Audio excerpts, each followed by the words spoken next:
नमस्कार दोस्तों, आज हम बात करने वाले हैं छत्तीसगढ़ के नक्सली हमले के बारे में।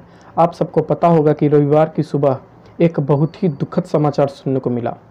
छत्तीसगढ़ में हुए नक्सली हमले में हमारे 23 जवान शहीद हो गए और लगभग 33 जवान घायल हो गए और एक कोबरा कमांडो भी लापता है।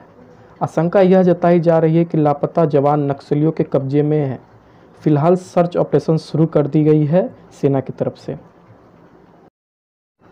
तो आइए आगे हम बात करते हैं यह अटैक हुआ कैसे। संडे को जब रीइंफोर्समेंट टीम घटनास्थल पर पहुंची तो पुलिस को बहुत सारे घायल जवान मिले जो पास के झोपड़ियों में शरण लेने की कोशिश कर रहे थे। बेसिकली वहां ये हुआ था कि सैटरडे को जो नक्सली है वो सब ने हमारे जवानों पर अटैक कर दिया था और उसके बाद हमारे फोर्सेस और जो नक्सलाइट्स हैं उनके बीच घंटों गोलीबारी हुई। यह घटना सुकमा बीजापुर बॉर्डर के पास में हुई थी।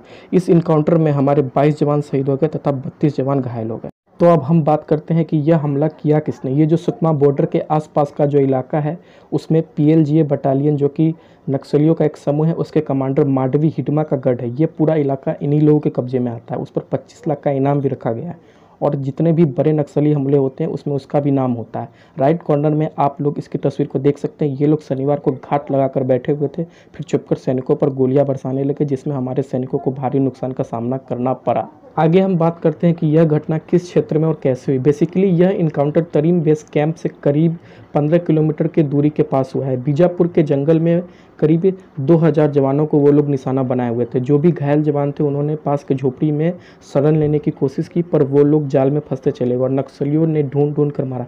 करीब करीब 1 किलोमीटर तक हमारे जवानों के शरीर बिखरे पड़े थे। माओवादी लोग हिल टॉप पर बैठकर आसानी से हमारे जवानों को निशाना लगा रहे थे और उनके पास AK-47 rifle, INSAS rifle, LMG और देसी रॉकेट लॉन्चर्स थे। बेसिकली यह ऑपरेशन एक इंटेलिजेंस इनपुट के आधार पर लॉन्च हुआ था। इंटेलिजेंस इनपुट होने के बाद भी हमारे इतने जवान शहीद हो गए। तो अब सवाल यह उठता है कि क्या यह एक इंटेलिजेंस फेल्योर था। इसके जवाब में CRPF के DG कुलदीप सिंह ने कहा कि यह कोई इंटेलिजेंस फेल्योर नहीं था, हमें पक्की जानकारी थी इसीलिए हमने ऑपरेशन लॉन्च की।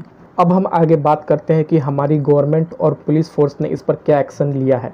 रविवार को हमारे गृह मंत्री अमित शाह ने एक हाई लेवल मीटिंग बुलाई थी आगे की कार्रवाई के लिए और उन्होंने अपने ट्वीट में कहा कि हमारे जवानों का बलिदान व्यर्थ नहीं जाएगा।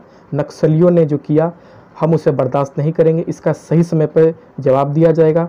नक्सलियों के खिलाफ हमारी जंग जारी रहेगी। प्रधानमंत्री नरेंद्र मोदी ने भी कहा कि हमारे जवानों का बलिदान भुलाया नहीं जा सकता और घायल और शहीद जवानों के प्रति अपनी संवेदनशीलता प्रकट की। सोमवार को छत्तीसगढ़ पुलिस ने बीजापुर इनकाउंटर का रिपोर्ट गृह मंत्री को सौंपा है। यह रिपोर्ट पहले छत्तीसगढ़ के मुख्यमंत्री को सौंपा गया, फिर गृह मंत्रालय को। फ्रांस और टर्की जैसे देशों ने भी इस घटना की कड़ी निंदा की है और जवानों के परिवारों के प्रति अपनी संवेदनशीलता प्रकट की है। 2010 के बाद से यह अब तक का सबसे बड़ा नक्सली हमला माना जा रहा है। 2010 में करीब 76 CRPF के जवान दंतेवाड़ा में शहीद हो गए थे और मार्च 2013 में 25 CRPF के जवान सुकमा एरिया में शहीद हो गए। So that's all about the Naxal attack in Chhattisgarh. I hope यह वीडियो आपको पसंद आया होगा। इसी तरह के इन्फॉर्मेशनल न्यूज और नॉलेज से जुड़ी जानकारी के लिए हमारे चैनल को सब्सक्राइब करें, लाइक करें और शेयर करें। यह नक्सलवाद क्या होता है, कौन कौन से क्षेत्र इससे प्रभावित है, इन सब की जानकारी प्राप्त करना चाहते हैं तो हमारे चैनल पर बने रहे। अगली वीडियो में हम इस पर जल्द ही चर्चा करेंगे। तब तक के लिए आपका बहुत बहुत धन्यवाद।